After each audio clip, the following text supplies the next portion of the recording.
threw a lamp at his mother. Violent sociopath almost killed his mom. Hello, storytellers. Welcome to Seek and Speak. Here we discover the extraordinary and ordinary truths within all walks of life through one story at a time. I'm Biyeni, the host, and I work to inspire connection, creativity, and reveal how the heart of every story is human. Today, I interviewed a good friend of mine, and I can't wait to introduce him to you. Let's meet him. Hi. Hi, Keith. Hi, Biyeni.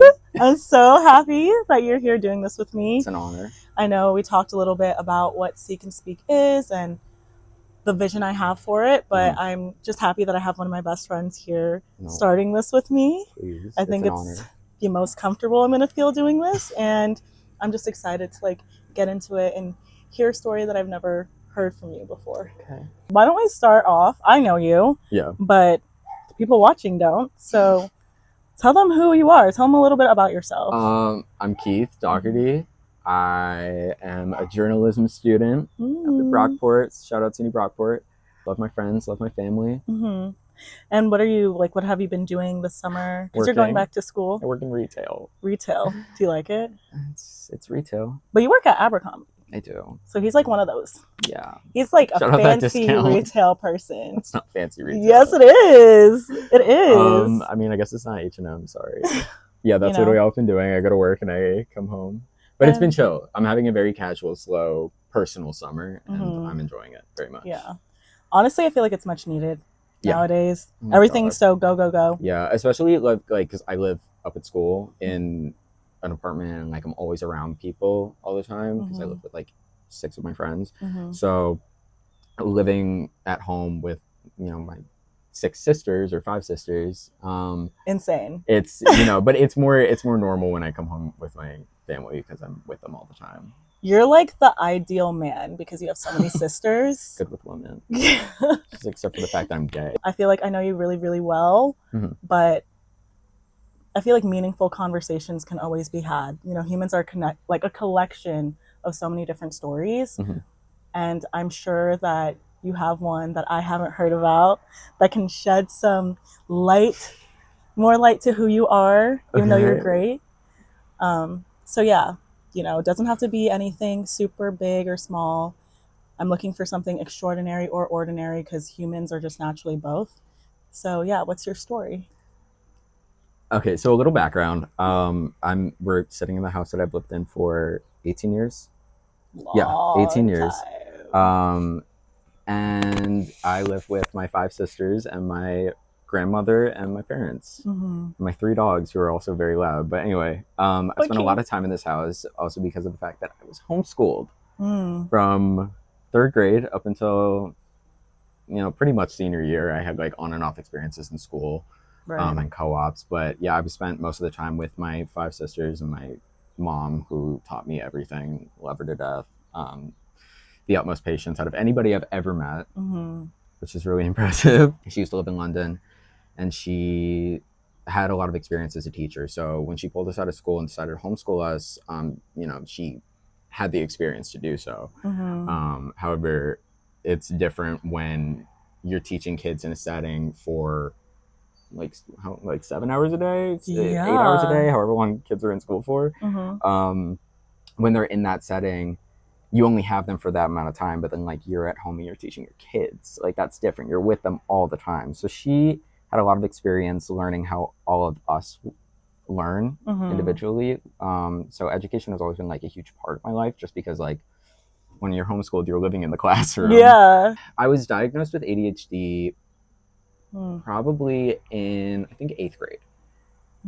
Officially diagnosed. I feel like that's kind of late. It is late. Yeah.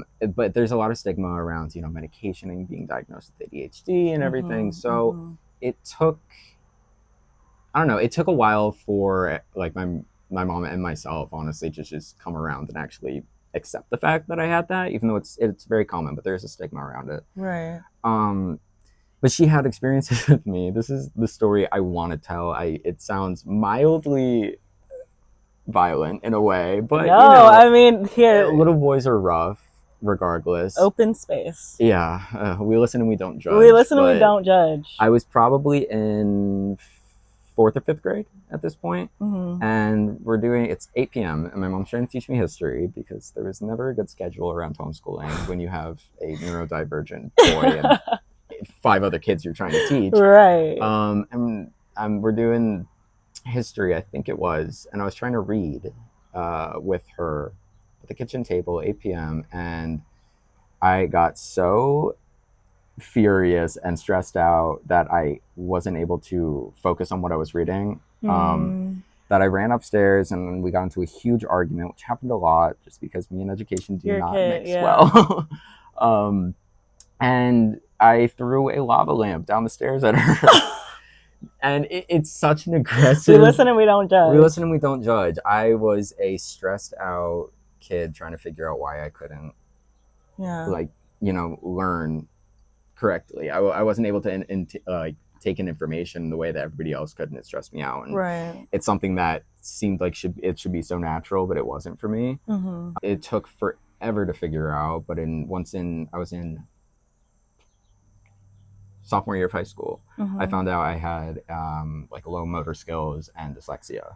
So for people who don't understand what it means, low motor skills, can you explain that?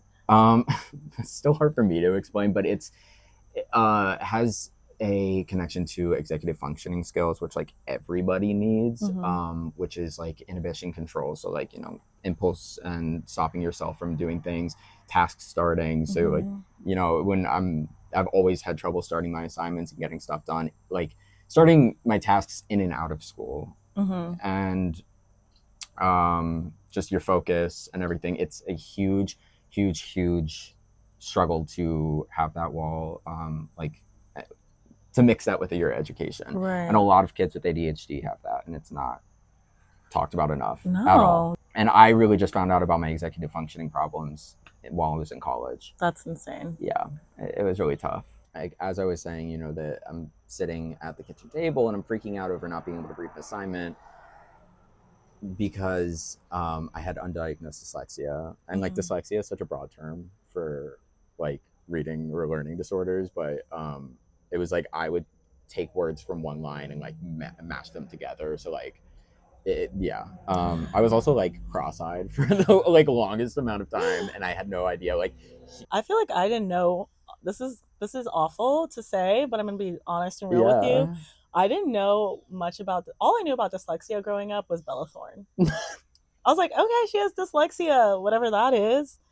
And so I feel like it's important that you're talking about. She's the poster child for dyslexia. Because I don't think people actually genuinely understand what it is unless you have someone in your life who has it or you're intentionally learning about it.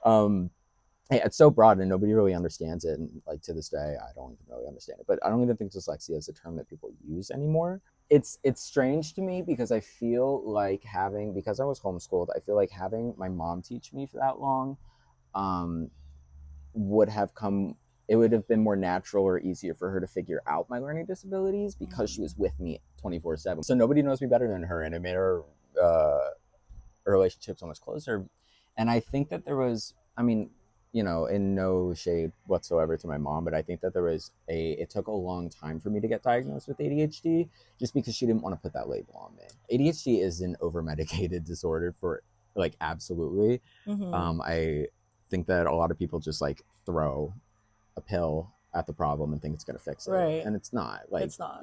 For one of my journalism classes, it was my media performance class. I had to do a TED Talk, and film myself. I was I'm not going to have this one be late. I'm going to get this done. It's going to be in on time. I'm going to film it beforehand. But I had gone through so many different, topics that I wanted to choose. Normally TED Talks are 15 minutes or something. Our time span was 3 to 5. And I was how do I fit what I want to talk about in a 3 to 5 minute span? Right. And I was going through I had so many different topics. The night before it was due, I was probably submitting it or filming it maybe 2 hours before it was due. I completely changed my topic and I decided to do it on procrastination because I was it's fitting, I procrastinated it so bad, and then I ended up it was late. It was late. Sincerest apologies. I did a lot of research into what causes procrastination, because everybody thinks it's so lazy, but procrastination isn't like, it's not laziness, it's kind of like the opposite. It has a lot to do with like as a stress response. Right. So you procrastinate if something stresses you out, if you have like a negative reaction or feeling towards doing work. Like even if you want to do it, your brain will put it off and throw it away into the back burner until like it's the last minute. Honestly, like I'm also like like I will not do anything until I know that it needs to be done. Yeah. I feel like like if you're like, if you don't have homework due the next day, like do you think you have homework to do? No. Okay, yeah. But also, like a lot of my friends have told me that, including you, that they think I have ADHD. My sister has ADHD, but I relate on the point where I feel like, especially my mom being an immigrant, like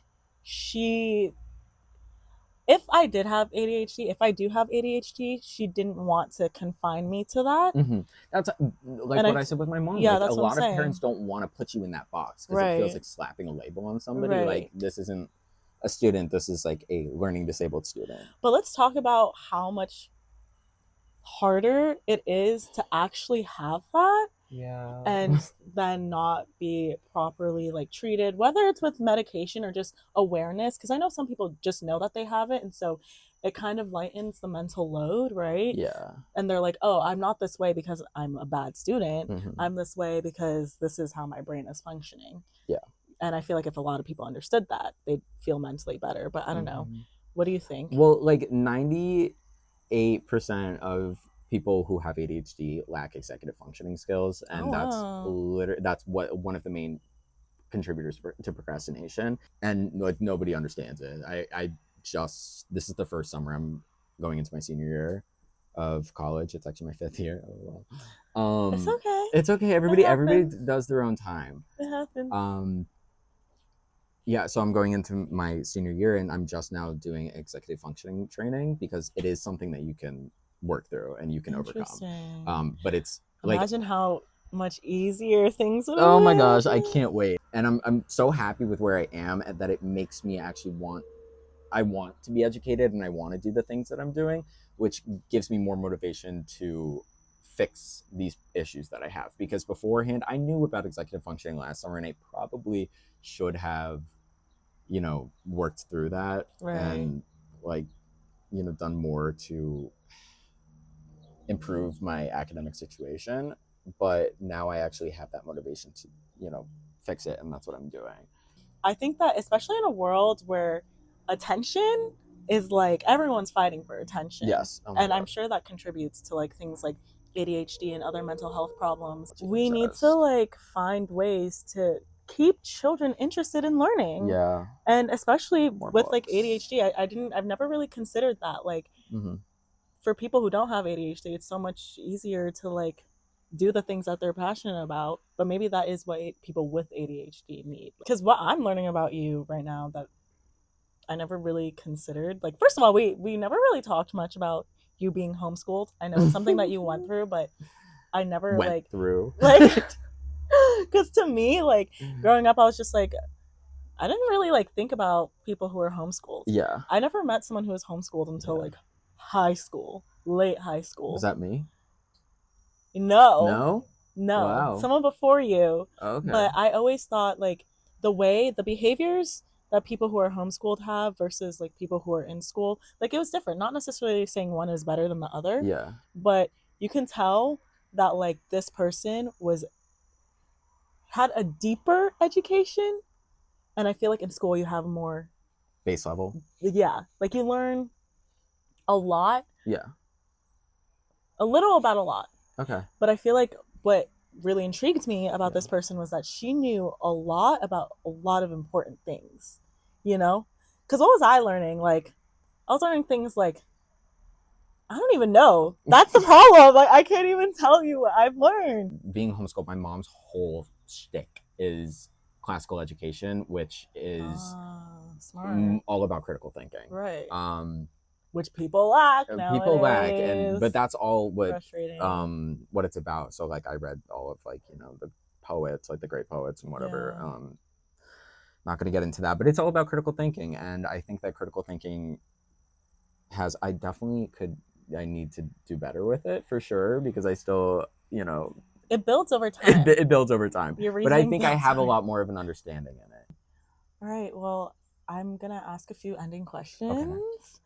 Okay. The first one is, what do you wish, like, now knowing this part about like you, which I'm so shocked. This is what I'm saying. There's always something to learn about someone. There's always something. Is this something you wish people asked you more about? Yeah. And understood more about Absolutely. I like, you know, now like studying journalism, I get to write my own stuff and talk about what I want to talk about, and I've talked about it so much and written so many articles. And you know, my TED Talk was all about this. It's great to be able to, like, you know, start to have my own platform and I can actually talk about it, and also doing my own research. I'm still learning more about it. Right. So it's really important to have these conversations so that, like, you know, it's more normalized, and it's so much better to talk about it than just to ignore it. Right. It put a lot of context into who you are as a person. Yeah. It's like I'm putting things. It's making sense. Yeah, like it's making sense, and I feel like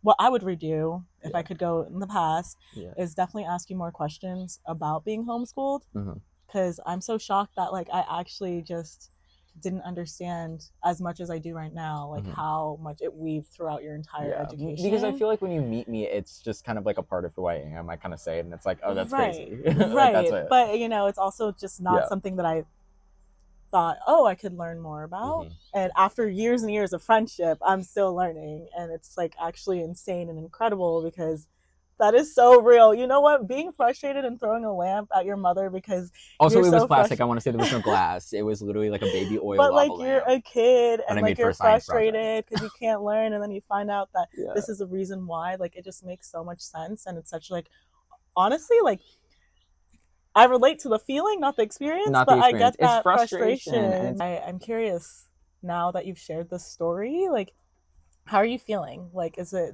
you feel more connected with that part of yourself? Was it nice to talk about it out loud? Yeah, absolutely. And I also feel more connected to you because I was happy. Me too. I was happy, like, to have not shared this story with you yet, so that now I could tell you, because it feels more special. I mean, but any conversation feels special. I don't mean it just because we're filming. No, you're good. Yeah, I know. I'm really happy to, like, be able to share this with you. Well, I just wanted to say thank you so much. Thank you for, like, sharing that with me. No, I'm happy to. I think it's so incredible that, like, you are here doing what you're doing today, and I'm so lucky to have heard this story. And yeah, I'm just grateful that you're able to be so raw and real with me in a different way that I've never seen before. Thank you, babe. Well, this was Seek and Speak, right? This is Seek and Speak, the first episode. I hope you guys enjoyed it, and I hope that you feel inspired to connect with people and inspired to create something new just by listening to his story and maybe getting to know him. Shout out Keith. I'll put all of his socials down below. I don't know where down below is, but I'll figure it out. But yeah, thank you. Like and subscribe, and stay tuned for the next episode.